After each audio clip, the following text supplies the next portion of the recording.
참으로 좋으신 하나님, 연약한 우리들이지만은 장마철이 시작되고 이틀째인 오늘 맑은 날을 주시고 주의 전으로 우리들의 걸음을 인도하셔서 그동안 만나기를 소망했던 복스러운 지체들과 함께 예배할 수 있게 해주셔서 감사합니다.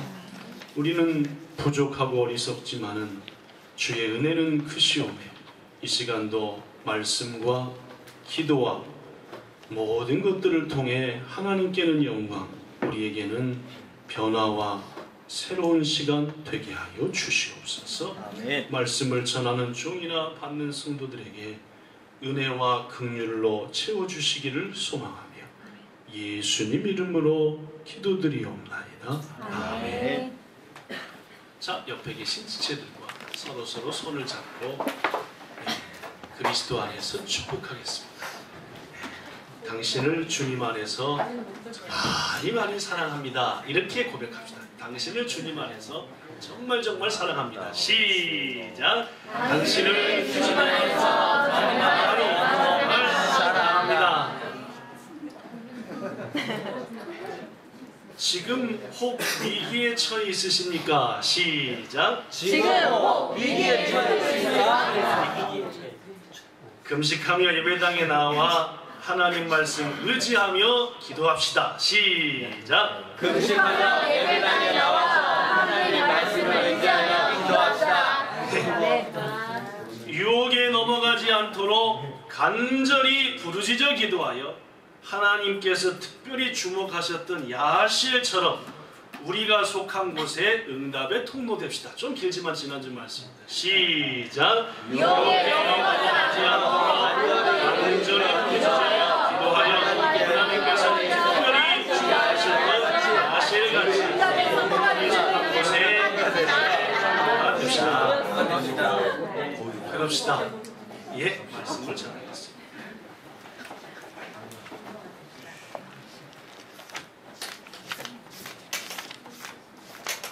에어컨을 좀 킬까요? 좀 덥지요? 네. 냄새가 좀 날 테니까 저거 커튼 열고 환풍기도 좀 켜야 될 것 같아요. 가운데 에어컨이 좀 냄새가 나요.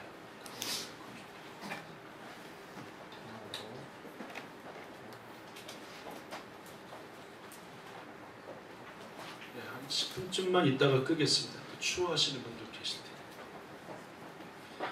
네, 말씀을 전하겠습니다. 여러분들께서는 여러분이 여러분 자신에 대해서 얼마만큼 안다라고 생각하십니까? 자기가 자기를 어느 정도 아냐, 그걸 물어봤습니다. 저는 이 질문 앞에 곰곰이 생각해 보니까 저 자신을 많이 아는 것 같지만은 실은 잘 알도 못하고 또 자기 자신을 똑바로 보지 못하는 것도 꽤 있다라는 것을 느낍니다. 가장 쉬운 예로 저는 제 눈썹이 빠져가지고 제 눈에 들어가도 여러분이 아시다시피 제 눈썹을 빼내지를 못합니다. 이유가 뭐냐면은 제 눈 속에 빠진 눈썹을 제 눈으로 아무리 볼라 해도 안 보이기 때문입니다. 눈이 아주 나빠가지고 먼데건 그런 데로 보이는데 절대 거울 보고 눈썹이 어딨나 아무리 찾아도 그냥 하얗고 까맣지 거기 있는 눈썹은 절대로 안 보입니다. 밥 먹을 때도 밥 속에 머리카락이 있든 벌레가 있든 절대 못 봅니다. 왜냐면은 밥이 요 앞에 있으니까 30cm쯤 있는 것들은 뭐 돋보기를 쓰지 않으나 전혀 보이지 않으니까. 그렇다고 밥 먹을 때 이렇게 하고 이렇게 먹을 수는 없잖아요, 그죠? 우리 어머니도 한국에 가끔씩 가보면 음식을 하는데 꼭 돋보기를 쓰고 하십니다. 귀찮을 텐데. 이유는 뭐냐면은 뭐 벌레나 머리카락이 빠질까봐, 자식이나 남편이나 가족에게 먹여야 되는 건데 잘못된 게 들어가지 않을까 해가지고 아무리 더워도 꼭 돋보기 끼고, 아마 어른들은 이 말씀이 무슨 말씀인지 많이 이해가 되시리라 라고 생각합니다. 이렇게 자기 자신 속에 있는, 눈 속에 있는 것도 못 보면서도 불구하고 저는 가끔씩 누구보다도 내가 내 자신을 잘한다라는 착각에 빠질 적도 참 많습니다. 그러지도 못하면서 말입니다. 사랑하는 성도 여러분, 여러분은 여러분 자신을 얼마나 잘 아신다라고 생각하십니까? 대개의 사람들은 나보다 나를 더 잘하는 사람은 없다라고 생각합니다. 그러나 성도 여러분, 실제로 여러분과 저가 각자 자기 자신을 보는 눈보다 옆에 있는 사람이, 예를 들면 가족이나 친구 혹은 또 다른 사람이 여러분과 저의 진면목을 더 잘 보는 경우도 참으로 많다는 것을 잊으셔서는 안 돼요. 우리의 눈이 절대 우리를 똑바로 못 본다는 말. 더구나 이 세상의 사람들이 아무리 여러분과 저를 잘 알고 우리 자신보다 더 똑바로 본다 하더라도 우리를 지으시고 우리의 마음을 만드신 하나님보다 더 알 수는 없다는 말입니다. 성도 여러분, 오늘 말씀의 서두에서 여러분한테 꼭 말씀하고 싶은 것은 우리 자신보다도 하나님 우리를 더 잘 아신다는 겁니다. 우리의 마음을 우리가 잘 몰라도 하나님께서는 우리의 마음을 아시고 우리의 오장육부의 상태와 모든 것들을 아신다는 것, 이것이 오늘 말씀하고자 하는 가장 중요한 핵심입니다. 자, 오늘 본문의 얘기를 지금 얘기한 것과 좀 다르지만은 하겠습니다. 오늘 본문은 초대교회가 시작된 유명한 마가라고 하는 사람의 다락방입니다. 다락방이 얼마나 컸던지 거기에는 예수님의 제자들을 비롯해서 오늘 본문에 보니까 예수의 어머니 마리아가 낳은 또 다른 예수님의 동생들, 그리고 성도들 해가지고 120명이나 모였습니다. 120명이나 모였으니까 얼마나 컸겠고 또 얼마나 바글바글했겠습니까? 그러면 지금 이들이 모여서 뭘 하고 있느냐?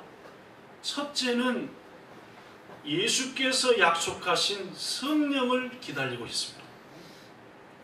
그와 더불어 성령을 기다리던 중에 매우 중요한 한 가지를 하는데, 그것은 예수님을 팔아버리고 결국은 스스로 목숨을 끊어버린 가룟 유다를 대신해서 예수님의 12제자가 되어 복음을 전할, 즉 이제 11명밖에 없으니까 12명을 다시 만들게 하기 위한 사도를 뽑는 일을 하고 있습니다.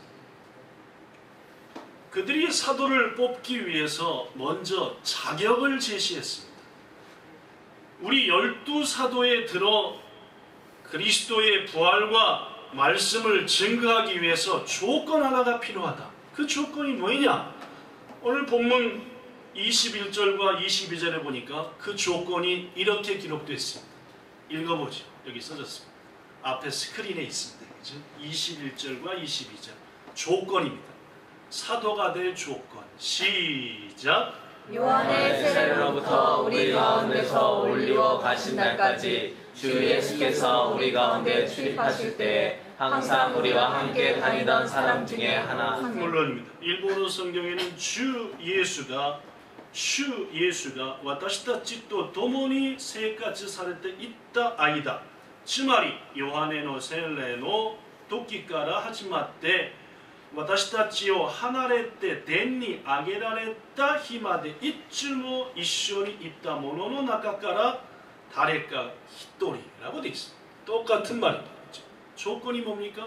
예수께서 세례 요한에게 세례를 받을 때부터 시작해서 얼마 전 승천할 때까지 3년간 예수님과 함께 했던 사람, 그 사람 중에서 한 사람을 가룟 유다를 대신하여 사도로 뽑자라는 조건이었습니다.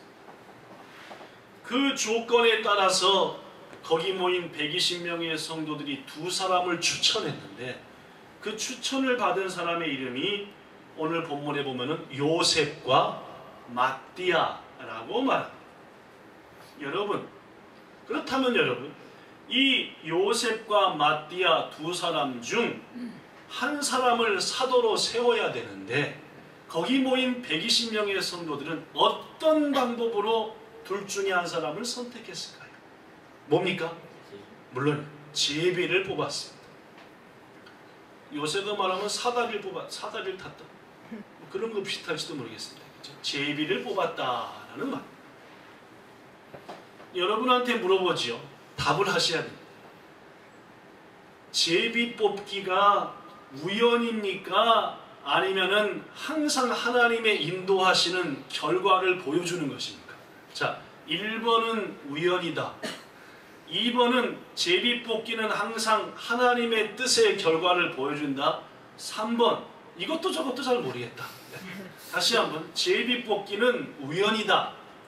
2번, 항상 하나님의 뜻을 보여주는 게 제비 뽑기다. 3번, 잘 모르겠다. 자, 1번이라고 생각하시면 제비 뽑기는 우연이다. 손 들면 미안하니까 왼쪽 엄지발가락을 흔들하겠습니다. 제비 뽑기는 우연이다. 왼쪽 발가락. 한 2명쯤 꿈틀거리고 있어요. 아니다. 항상 제비 뽑기는 하나님의 뜻을 가르쳐주는 것이다. 오른쪽 발가락 꿈치. 마지막 세 번째, 모르겠다. 두 발가락 다 꿈치. 네. 세 번째가 제일 많은 겁니다. 여러분, 제비 뽑기라고 하는 것은 사실 구약시대나 혹은 특별한 경우에 하나님께서 당신의 뜻을 우리에게 가르쳐주시는 중요한 계시의 방법이셨습니다. 분명합니다. 예를 들면은 이스라엘 백성들이 가나안 땅을 분배해 나눠 가질 때 뭔 뽑기를 했어요? 제비 뽑기 했습니다. 하나님이 말씀하시기를 여호수아한테 제비를 뽑아서 어느 땅을 가질지를 정해라 했고 하나님이 원하는 대로 뜻을 이루셨습니다. 하나님께 제물을 바칠 때에도 두 마리를 가지고 하나는 광야로 내보내고 하나는 번제로 드릴 때 어떤 것을 내보내고 어떤 것을 번제로 드릴까 할 때도 제비를 뽑게 했습니다. 물론 하나님의 뜻의 표출이었습니다. 그렇기 때문에 잠언에 보면은 16장 33절에 여기 써진 대로 사람이 제비를 뽑으나 이를 작정하기는 여호와께 있다. 사람이 제비 뽑아 결정하는 것 같지만 그 결과는 다 하나님이 원하는 대로 하신다라는 말입니다. 물론입니다. 그렇기 때문에 오늘 본문에 있는 120명의 사람들도 유다를 대신할 한 사람을 뽑기 위해서 마띠아로 할까 요셉을 할까 할 때 제비를 뽑은 겁니다. 그럼 이들의 마음을 우리가 이해할 수 있습니다. 제비 뽑기는 하나님의 뜻을 보여주는 중요한 계시의 한 방법이라는 거예요. 그러나 여러분 잘 들어보십시오. 이 제비 뽑기가 오늘날에도 하나님의 뜻을 가르쳐주는 계시의 방법으로 쓰이냐는 말입니다. 다시 한번 얘기합니다. 제비 뽑기가 지금을 살아가는 여러분과 저한테도 하나님의 뜻을 알아내게 하는 계시의 방법이 되겠냐 안 되겠냐입니다. 좀 더 쉽게 얘기하면 이렇습니다. 오늘 아침에 몸이 찌뿌둥해요. 그래서 제비를 뽑습니다. 12시에 병원을 갈까 예배를 드리러 갈까. 제비를 딱 뽑았어요. 뭐가 나왔어요?